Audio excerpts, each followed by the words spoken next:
When the stage lights went down, nobody could believe it. Hollywood's brightest star, Marilyn Monroe, was found dead in her Beverly Hills home on the night of August 5th, 1962. The official report said barbiturate poisoning, but there were no pill bottles in the room and no suicide note. The only evidence from that night was a few blurry photographs and a single page of documentation.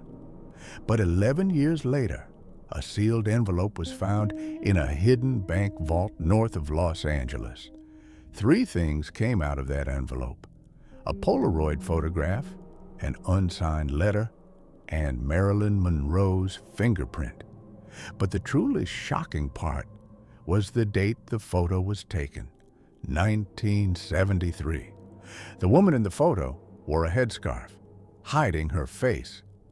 But that dimple, that smile, it could only be Marilyn. The FBI performed a chemical analysis of the photograph. Result? Not fake. The film was genuinely produced in 1973. So the question was clear. If Marilyn didn't die, who had she been living as for 11 years? The code on the file where that photograph was found? Project Luminous. The finder, retired government archivist Dr. Richard L. Hayes. Hayes had noticed this file in 1989 while digitizing microfilm archives. The file carried a Clearance Level 7 label, the same classification as nuclear testing. Inside were 3 words: MM-47B, Behavioral Transition. The documents also mentioned a hospital, Bethesda Naval Medical Center. In other words, a military facility. And the document date was just 3 weeks after Marilyn's death. According to witnesses, during that time period, a woman whose identity was concealed had been brought to the hospital by ambulance. Blood type, height, birthmark, all matched Monroe exactly.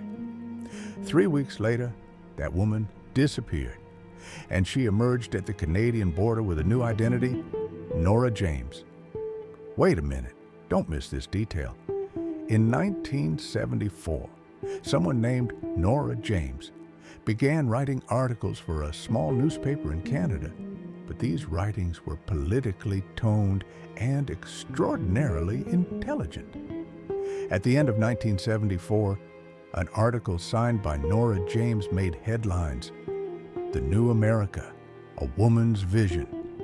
The piece discussed women's leadership potential, political manipulation, and social illusions. The words carried a very familiar energy: determined, elegant, defiant. A month later, Nora was invited to a strategic consulting program called Project Aurora. But Aurora was actually a CIA perception engineering project, and they wanted to exploit Nora's presence. She never showed her face at meetings, only communicating through audio recordings. But one of the engineers doing voice analysis figured out who that voice belonged to, and he was fired the next day. A year later, a document dated 1975 emerged. Public Symbol Reinvention Protocol, subject MM. Monroe persona has been restructured, operation active. So Monroe hadn't died. She had simply been rebranded. In 1977, this line was found in White House internal correspondence. Ms. James, presidential candidate, 1980, classified. No longer a Hollywood star, she was a potential presidential candidate. But the truly shocking thing was that Nora hinted at this plan even in her own writings. Would a woman erase her name, her face, even her past, to save her country? If the answer is yes, I've already died. In 1984, a former CIA agent, Evelyn Carter, secretly sent a cassette tape to the Washington Post. On the tape was a single note: M's final interview. The voice on the tape sent chills down everyone's spine. It was Marilyn Monroe's voice. I wasn't silenced, I was rewritten. This country is afraid of women's power. Now, I'm going to tell their story. The last 30 seconds of the tape were silent, but audio engineers found a hidden Morse code there. The code spelled out one word: vote. That's when everything changed, because 3 days later, Evelyn Carter disappeared. There were no traces in her home, just a red lipstick mark on the mirror. That lipstick was Monroe's legendary ruby red shade. In 1985, a civil society foundation called Nora James Foundation was established, but the founder's identity was kept secret. The foundation's first address was in the same building as Monroe's manager's office in the 1950s. You won't believe this, but that foundation is still active. And on the board of directors list, there's a name: E. Carter. In 2023, when the White House archives were being digitized, a blue cassette tape was found inside the Aurora Phase 2 file. The handwriting on the tape: Nora J. Those who listened to the recording couldn't speak for a long time. I'm not Marilyn. I don't even know who I am anymore.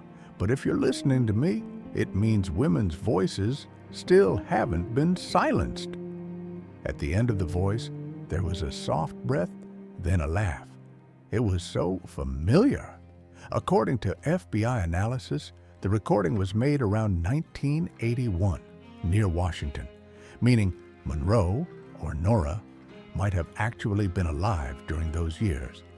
Next to the tape was a USB drive, the only file on the USB, Aurora Protocol 2025. The file was encrypted, but the first line was decoded. Artificial image model Marilyn 2.0 is launching.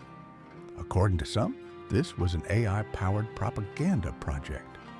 According to others, Marilyn's consciousness had been digitized. A note about the file was shared on a hacker forum. Aurora 2.0 active. Female figure will be reborn 2025. And after that date, a new social media account registered under Nora James appeared. The profile had a single post: I never died. I just changed the script. As the 2024 election year approached, a political ad broadcast with a mysterious woman's voice went viral. Voice analysis was performed. It matched Marilyn Monroe's vocal tone by 96%. The ad's final sentence was simple, but left a deep echo. You can silence a woman, but you can never kill her echo. This recording is still circulating on the internet. Some say it's just a deep-fake voice, but others still claim they can hear a heartbeat within that voice. Maybe Marilyn Monroe really didn't die. Maybe she just changed the script. History satisfies not just of what happens, but on what remains hidden. Marilyn Monroe's story reminds us of one truth. You can rewrite a woman's name, her face, even her past, but you can never erase her echo.